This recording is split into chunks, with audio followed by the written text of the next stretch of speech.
তাহলে মন্ত্রী সব কাজ ঠিকঠাক ভাবে করে এসেছো, তাই তো? আগে মহারাজ, আমি কোন কাজটা ঠিকঠাক করে করি না আপনি বলুন।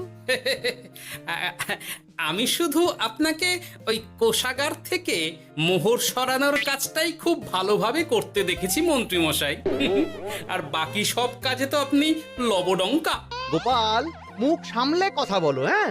বেশি বাড়াবাড়ি করো না। কি বলতে চাইছেন মন্ত্রী মশাই? বাড়াবাড়ি করলে মারামারি হয়ে যাবে? আচ্ছা, হয়েছে হয়েছে, অনেক হয়েছে, সকলে এইবারে থামো। ঝগড়াঝাটি বন্ধ হোক, এমনিতেই খুব গরম।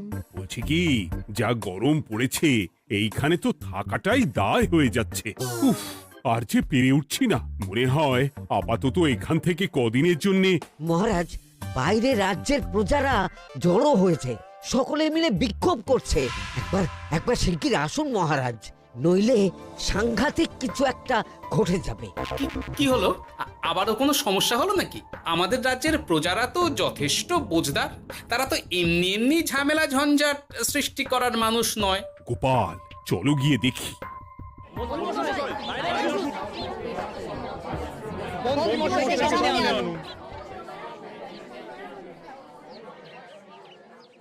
কি ব্যাপার, তোমাদের কি সমস্যা হয়েছে? এইভাবে বিক্ষোভ করছো কেন? মহারাজ, মন্ত্রী মশাইকে সামনে আনুন, তারপর বলছি কি হয়েছে না হয়েছে। সেরেছে। আরে, আমাকে ডাকছে কেন? আচ্ছা, বলছি তোমরা একটু শান্ত হও। আমি বুঝতে পারছি তোমরা কিছু একটা কারণে খুবই অসন্তুষ্ট হয়েছো, তাই সেই জন্য বলছি আগে শান্ত হও, তারপর বলো মন্ত্রী মশাইকে কেন খুঁজছো, উনি কি করেছেন? গোপাল দাদা, তুমি তো জানোই রাজ্যে যা গরম পড়েছে, তার জন্য খাল বিল পুকুর নদী নালা একেবারে শুকিয়ে গেছে, চারিদিকে জলের হাহাকার। হ্যাঁ হ্যাঁ, সে তো জানি। গত সপ্তাহে এই সমস্যার কথা জানিয়ে মহারাজকে অনুরোধ করে গিয়েছিলাম যে রাজ্যের বাঁধটা যাতে খুলে দেওয়া হয়। কেন? আমি তো তোমাদের কথা রেখেছি। আমি তো দুদিন আগেই মন্ত্রীকে পর্যাপ্ত পরিমাণে মোহর দিয়ে বাঁধ খোলার কাজে পাঠিয়েছিলাম। কেন, উনি কি বাঁধ খোলেননি? সেইটা ওনাকেই জিজ্ঞাসা করুন। গত দুদিনে উনি তো বাঁধ খুলতে আসেনি, উপরন্তু আমরা ওনাকে ডাকতে গেলে উনি আমাদেরকে তাড়িয়ে দিয়েছেন। সে কি, এ তো ভারী অন্যায়। দুদিন ধরে অপেক্ষা করে আর না থাকতে পেরে আজকে আমরা এখানে এসেছি। এই অবস্থায় আমরা কি করব? যদি আমাদেরকে আমাদের রাজ্য সাহায্য না করে তাহলে কোথায় যাব আমরা? ছি ছি ছি, আমি তো ভাবতেই পারছি না। মন্ত্রী, এই মন্ত্রী! মহারাজ, মন্ত্রী মশাইয়ের ব্যাপারটা পরে দেখে নিচ্ছি, আগে এদেরকে শান্ত করেই চলুন। মনে রাখবেন, প্রজারা একবার বিপক্ষে চলে গেলে কিন্তু খুব মুশকিল হয়ে যাবে। শোনো সকলে, তোমরা আজকের দিনটা একটু কষ্ট করো। আমি কথা দিচ্ছি কাল সকাল হলেই বাঁধ খোলার ব্যবস্থা করব, ঠিক আছে? ঠিক কথা বলেছো তো গোপাল দাদা। দাদা বলে যখন ডাকো, তখন দেখো এই দাদা তার ভাইদের কিছুতেই নিরাশ করবে না। শুধু আজকের দিনটা একটু চেয়ে নিচ্ছি, ব্যাস। ঠিক আছে, আজকে আমরা চলে যাচ্ছি, কিন্তু কালকে কিছু না হলেই। কোনো কিন্তুরই জায়গায় নেই পুঁটির বাবা। আর তোমরা রাগ করো না। চিন্তা করো না, সকাল হলেই সাঙ্গ পাঙ্গ নিয়ে আমি বাঁধ খোলার কাজে নেমে যাব।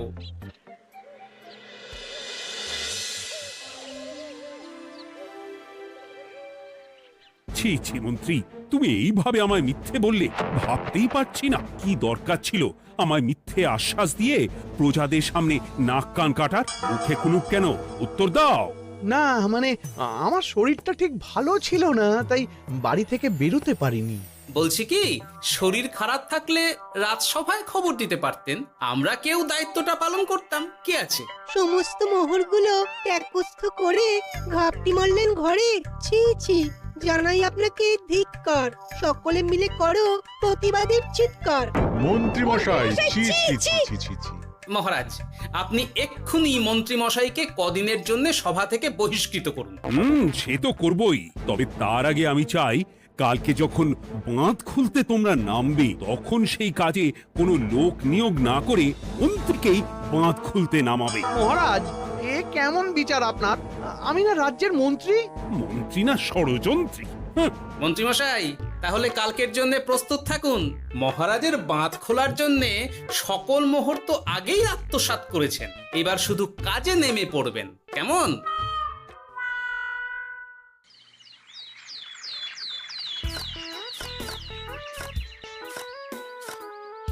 ওহ গোপাল এইবারে ছেড়ে দাও, আর পাচ্ছি না। এত সহজে হাল ছাড়লে হবে বলুন? এই কে আছো? ওই শাবল কোদালগুলো দাও, আমি এদিকটায় খুঁচিয়ে দিই। সভাকবি, বিজ্ঞানী, এসো এসো এসো, হাত লাগাও। সবে মিলে করি কাজ, বাঁধ খোলা হবে আজ। বাঁধ খোলা হবে আজ, মন দিয়ে করো কাজ। একদম, হাত লাগাও, জোর লাগাও। গোপাল দাদা, সভাকবি, বিজ্ঞানী দাদা আর আর বাকি দাদা ভাইরা আসুন আসুন, সকলে একটু শরবত খান। আমাকেও একটু শরবত দাও। মোহরগুলো খেয়েও তৃষ্ণা মেটেনি বুঝি? হুম হুম। বাঁধ এক্ষুনি খুলবে, প্রজাদের সব জ্বালা জুড়োবে। বাঁধ খুলে গেছে। আমাকে বাঁচাও, আমাকে বাঁচাও। কোনো সময় ভুল করলে নিজেই সেই ভুল শুধরে আবার ফিরতে হয়। আপনিও তাই করুন মন্ত্রী মশাই, নিজে নিজেই উঠে আসুন। চলো সকলে। গোপাল, তুমি তোমার সাথীদের নিয়ে যা করলে সত্যি ভাবাই যায় না। মহারাজ, নিজেদের রাজ্যের সমস্যায় নিজেরাই কোমর বেঁধে নেমে সমস্যার সমাধান করেছি, পরিস্থিতি মোকাবিলা করেছি। এর জন্যে আপনি এমন করে বলবেন না। ওহ, তোমরা না থাকলে যে কি হতো। মহারাজ, আমরা আছি তো, এত ভাববেন না আপনি। আপনি বরং আমাদের সকলের জন্য কিছু খাবারের ব্যবস্থা করুন, খুব খিদে পেয়ে গেছে। হ্যাঁ, নিশ্চয়ই নিশ্চয়ই। তোমরা সকলে ভিতরে এসো, হাত পা ধুয়ে নাও, ততক্ষণে আমি রানীকে আহারের ব্যবস্থা করতে বলছি।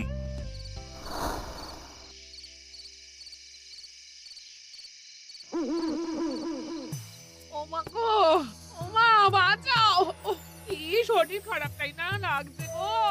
একে গিন্নি, বাবারে, কি হয়েছেটা কি? ও, তুমি এইভাবে এখানে শুয়ে কাতরাচ্ছ কেন? বলি তুমি এসেছো? হ্যাঁ, এই তো আমি চলে এসেছি। কি হয়েছে গিন্নি? তোমার কোথায় কষ্ট হচ্ছে? গরমে হাঁসফাঁস করছি গো, পারছি না। রান্না করতে গিয়ে খুব বাজে অবস্থা হয়ে গেছে গো, এই থেকে এইখানে পড়ে পড়ে গড়াচ্ছি। ঠিক আছে, আজ আর রান্না করতে হবে না গিন্নি, আমি রাজবাড়ি থেকে খেয়ে এসেছি। বাহ, নিজে খেয়ে এসেছো বলে আর রান্না করতে হবে না বলে দিলে? এদিকে রাত্রে আমি খাবো কি, সে খেয়াল আছে? হ্যাঁ হ্যাঁ, খেয়াল আছে, খেয়াল আছে। যাও, আমার জন্য রান্না চাপাও আর একটু জল দাও। দেখো, এত গরম পড়ে কৃষ্ণনগরের অবস্থা শোচনীয় হয়ে গেছে। বয়স্ক লোকেরা কোনো কাজই করতে পারছে না। সত্যি তো, এই গরমে রান্না করাটা খুবই কঠিন গিন্নি। কি বললে? আমি বয়স্ক লোক? আমার বয়স হয়ে গেছে, তাহলে নিজে কি? এই না না গিন্নি, আমি তোমায় কিছু বলিনি। আমি গোটা কৃষ্ণনগরের সাধারণ বয়স্কাদের উদ্দেশ্যেই কথাটা বললাম। তোমার তো বয়স হয়েছে বলে মনেই হয় না গিন্নি। ও তাই বলো?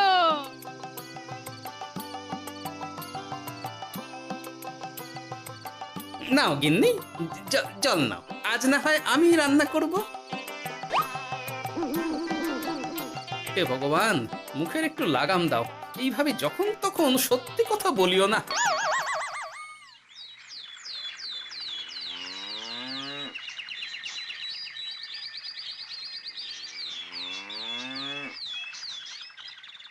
গোপাল দাদা, ও গোপাল দাদা, একবারটি বাইরে এসো, মহারাজ জরুরি তলব করেছেন। আবার কি হলো গোপাল দাদা, গিন্নি? একবার ও বাইরে গোপাল গিয়ে দাদা। দেখে আসি, বুঝলে? পেয়াদা এসে অনেকক্ষণ থেকে ডাকছে। গোপাল দাদা, আচ্ছা গিয়ে গোপাল দেখো। দাদা, ও গোপাল দাদা, গোপাল দাদা, ও গোপাল দাদা, আরে তুমি এক্ষুনি একবার প্রাসাদে চলো, রানীমার খুব শরীর খারাপ করেছে, মহারাজ তোমাকে খবর দিতে বললেন। ঠিক আছে, তুমি যাও, আমি আসছি।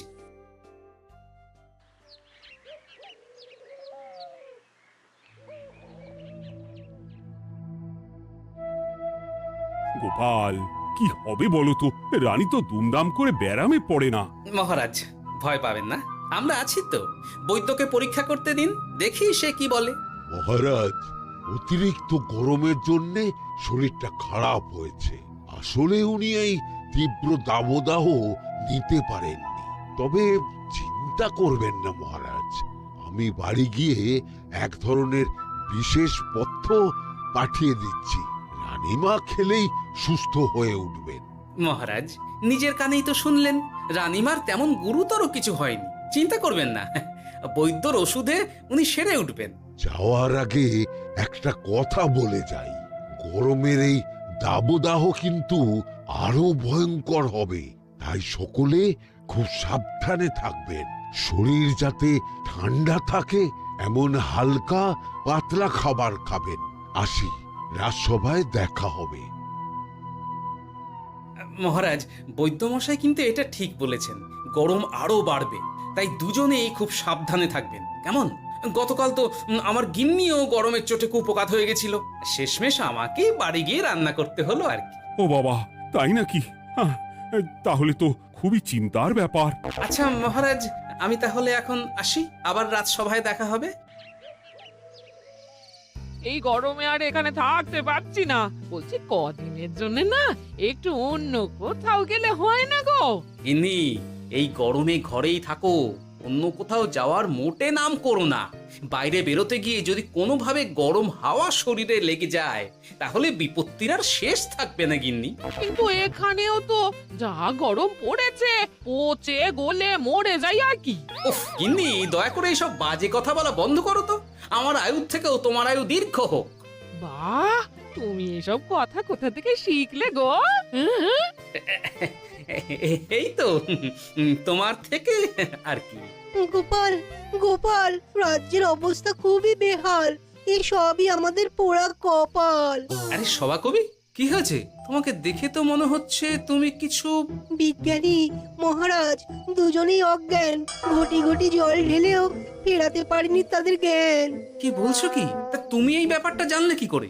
গিয়েছিলাম একটু আগে বিজ্ঞানীর বাড়ি, গিয়ে দেখি লোকজনের ভিড় সারি সারি।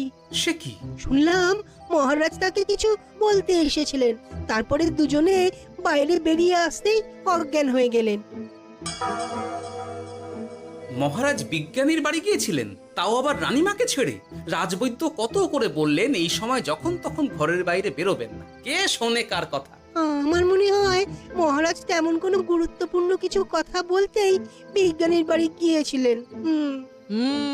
গরম কমানোর উপায় আলোচনা করতে হয় তো গিয়েছিলেন। আমাদের মহারাজ তো নিজের চোখেই দেখেছেন এই তীব্র গরমের চোটে রাজ্যের কি অবস্থা, কি অবস্থা। ঠিক বলেছো গিন্নি, আমার এই কথাটা তো মাথাতেই আসেনি। ধন্যবাদ গিন্নি, অসংখ্য ধন্যবাদ তোমায়। আমায় পরে ধন্যবাদ জানিও। হ্যাঁ, এখন আর দেরি না করে বৈদ্য মশাইকে সঙ্গে নিয়ে বিজ্ঞানী মশাইয়ের বাড়ি যাও। হ্যাঁ,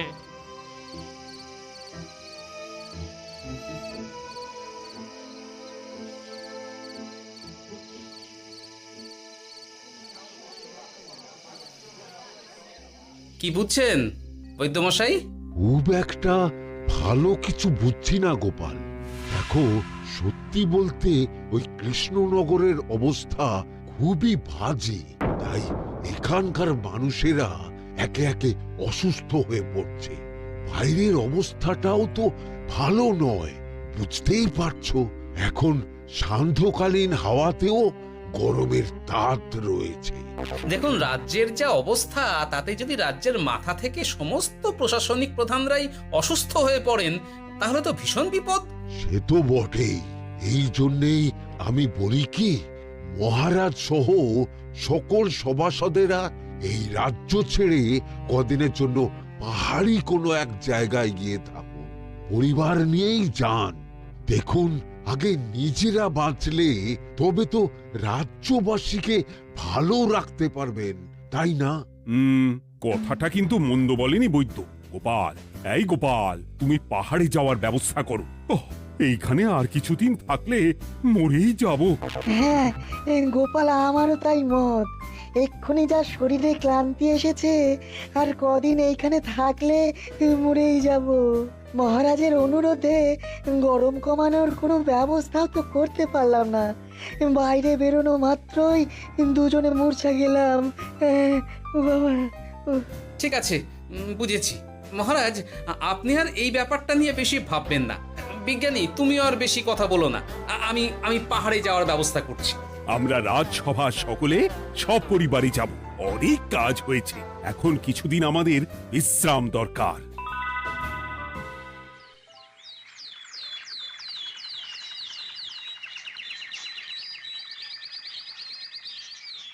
এ কি গোপাল, মন্ত্রীকেও তুমি আমাদের সঙ্গে নিয়ে যাচ্ছ? আহ, তুমি কি সব ভুলে গেছো? মহারাজ, আপনি খামোখা উত্তেজিত হবেন না। আপনার শরীরটা কিন্তু ভালো নেই।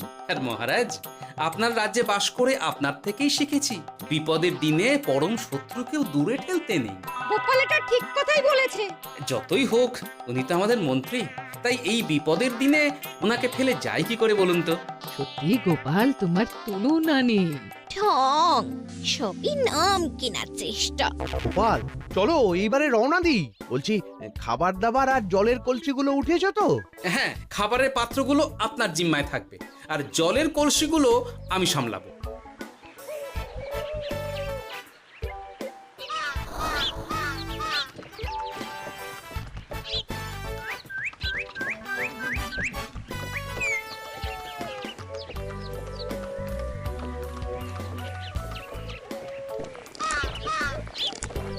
কি গো, তুমি খাবার ছেড়ে শুধুই জল খাচ্ছ? ওদিকে মন্ত্রী মশাই যে সব খাবার একাই সাবার করে দিলেন। না ভালোই তো, থাক না। এরপরে বড় বাইরে যেতে হলে বুঝবে, আমি তো ওই জন্যই নিজের জিম্মায় শুধুমাত্র জল নিয়েছি। দেখো, জল খেলে ছোট বাইরে যাওয়ার দরকার হলে চলে যেতে পারবো, কিন্তু বড় বাইরে যাওয়ার দরকার হলে তো যেখানে সেখানে যেতে পারবো না। তাই জলই সই। কিন্তু সবার জল যদি তুমি একাই শেষ করে দিলে, তাহলে এই রে, এটা তো ঠিক বলেছো গিন্নি। পথে ঘাটে কোনো পানীয় জলের পুকুর বা কুয়ো দেখলে জল ভরে নিতে হবে, বুঝলে?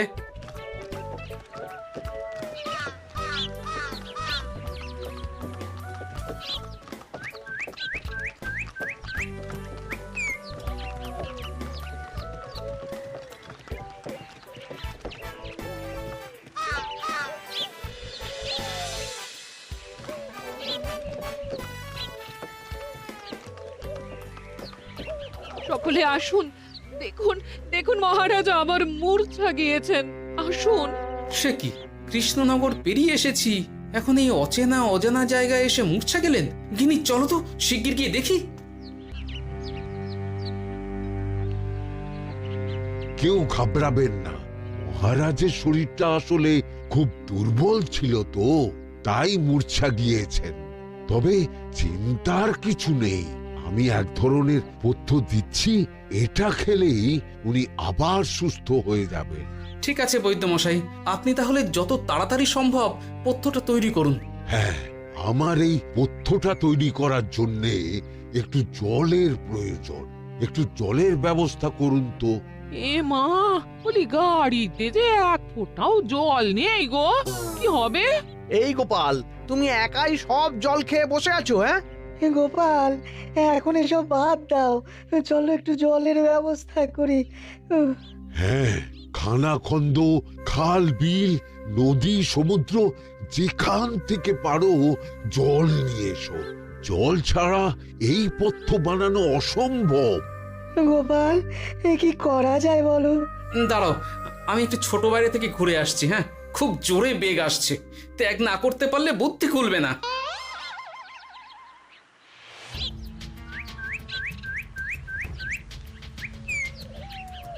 ওদিকে একটা পাত কুয়ো দেখতে পাচ্ছি মনে হচ্ছে।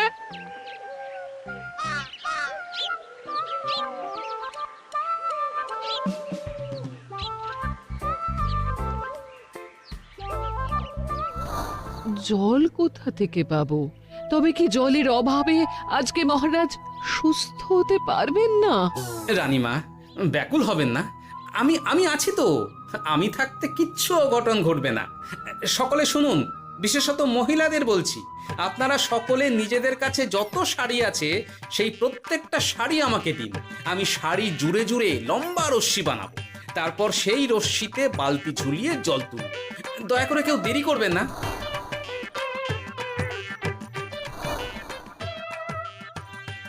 এই নাও আমার 5খানা শাড়ি। হ্যাঁ, এই নাও আমার 10খানা শাড়ি। আমি বাবা আমার লতা পাতা মিনি করা শাড়িগুলো দেব না। যা পারো করো, আমি বড় বাইরেতে যাচ্ছি। ওমা, বিপদের দিনে শাড়ি দেবে না? গায়ের জোরে নিয়ে আসবো। হ্যাঁ,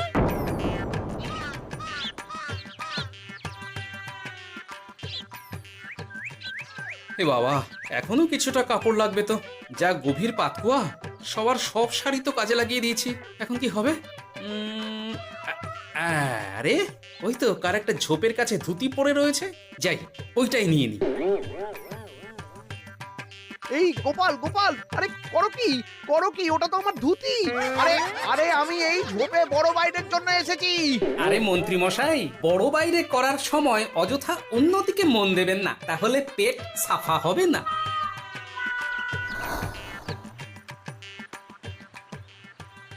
গোপাল, তুমি ছিলে বলে এই যাত্রাতে রক্ষা পেলাম। ভগবান তোমাদের অনেক অনেক মঙ্গল করুক।